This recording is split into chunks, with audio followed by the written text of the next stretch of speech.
Where are we placed on semiconductors? Can you give us the big headline on semiconductors? We are very well placed in semiconductors. 2022 is when we started the semiconductor mission, and today 5 units are getting constructed, and 2025, this year, we will be rolling out the first Made in India chip. The first Made in India chip? Absolutely. And one major initiative we are taking now is we are moving towards being a product nation, which means we have shortlisted about 25 chipsets. These 25 chipsets vary from very small value, high volume products to high value, low volume products. In this entire range, we have selected and we are starting the development of these products, which basically means that we will be owning our IP, we'll have our products, we have the design capability, we are getting the equipment manufacturers, and we are setting up the fab. In a sense, the complete semiconductor ecosystem will be in India in the coming 5 years. So what I'm learning here, and Mr. Minister, can you explain this in simple language? The technology world will not be run only by the American tech bros. There will be no monopoly of deep technology. Monopolies will not work because, we don't want this feeling that they got it first and hence they will own it for the eternal future. We want to have a level playing field in the world on digital technology, AI, semiconductors, especially AI. Are we going to get it? Absolutely. The way the world is panning out today, about 4 or 5 countries, or let's say 5 countries, they will have a big say in technology in the coming 5 years. And we will be among the top 5. We'll be among the top? Top 5.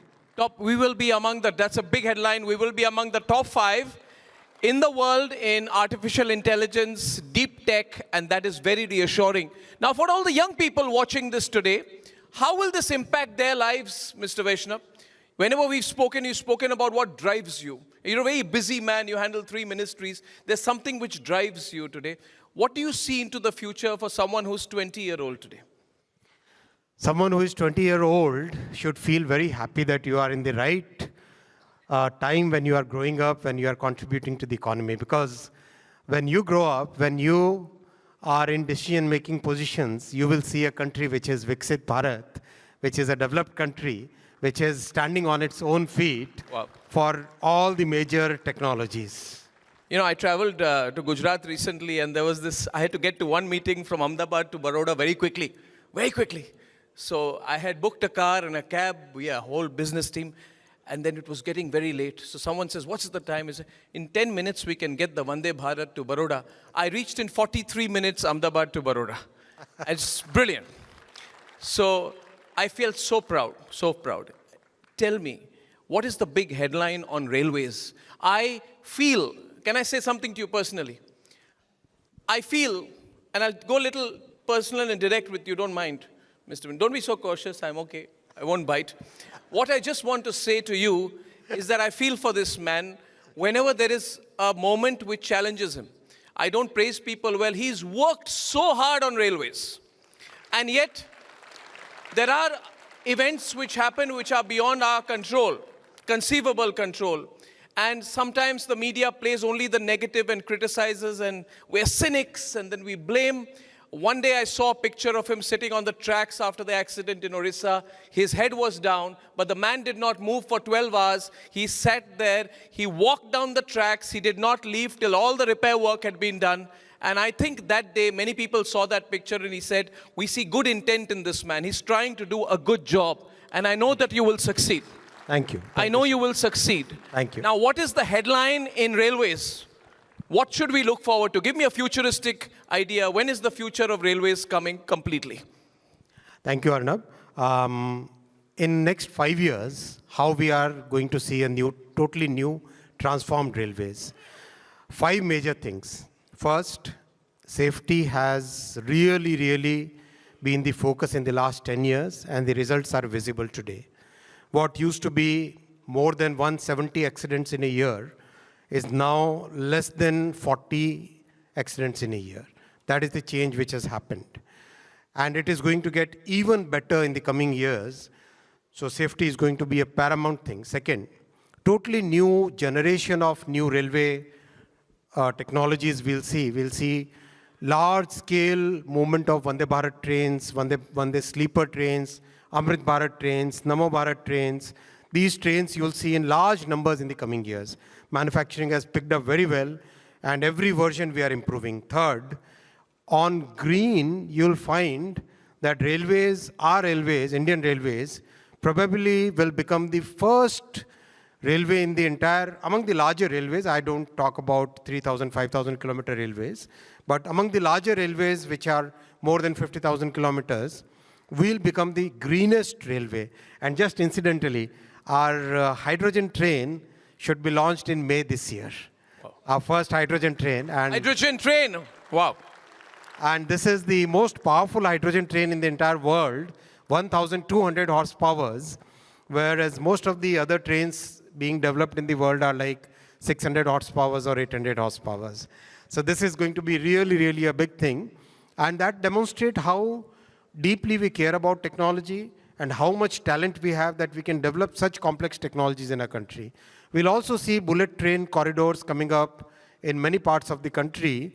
Our BJP manifesto had specifically mentioned that after the good success on the western side, we'll have one in north, one in east, one in south. So this will become a totally new way of traveling. We'll also see totally new generation of locomotives. I recently visited Dahod, Gujarat, where a new 9,000 horsepower locomotive is being developed. And believe you me, it is like a data center. It doesn't look like an engine, doesn't look like a railway engine at all. When you move inside, you feel as if you are walking through a computer center or a data center. It's that. The engine. Yeah, the engine. The engine. Yeah. Wow. It's so advanced, and very soon we'll start exporting such engines out to the world. And I think India will become a major railway equipment manufacturer and exporter in the coming years, the way we have become in electronics, in telecom, in defense equipment, so many other things. Same thing will happen in railways also. So the most sophisticated railway engines in the world will be exported from India? Absolutely. And this, I'm visualizing, how many people need to operate this Star Trek type railway locomotive engine? How many people are needed? Is it army? Well, it's basically loco pilot and the co-pilot, that's all. We'll take a trip on that trip. We will. You let me into the I think about some 30 days work is to be done, and then we'll request Honorable Prime Minister to inaugurate it. Yeah. It's going to be a great thing. A last question to you. I know you have to go. Big day for you. Big announcement happening at 4 o'clock. I promised I'll let you go. Now, last time there was a story you said about how the Prime Minister works, and that went viral. I told you about it. I asked the Minister in one of my previous events, how do you people work? How is it being in the Modi cabinet? What happens? And then he told me about a presentation he makes. And then he said, can I say that? He said he made a presentation to the Prime Minister, and they all prepared, and they all prepared, all prepared. The bureaucrats prepared, the Minister himself prepared. And the presentation, he said, went on for more than an hour. I said, so what did the Prime Minister say? He said, Prime Minister said, nothing, nothing. And then he said, we all walked out. And he said, late at night, the Prime Minister called me. Late at night. And he said, you can say the rest. What did the Prime Minister say to you? You can say that. I think. He said that something to the effect you are thinking for the next 10 years. Yeah, he basically, our Prime Minister said that your designs are, that was about stations. He said that the designs are good for today, but I want you to design for 50 years.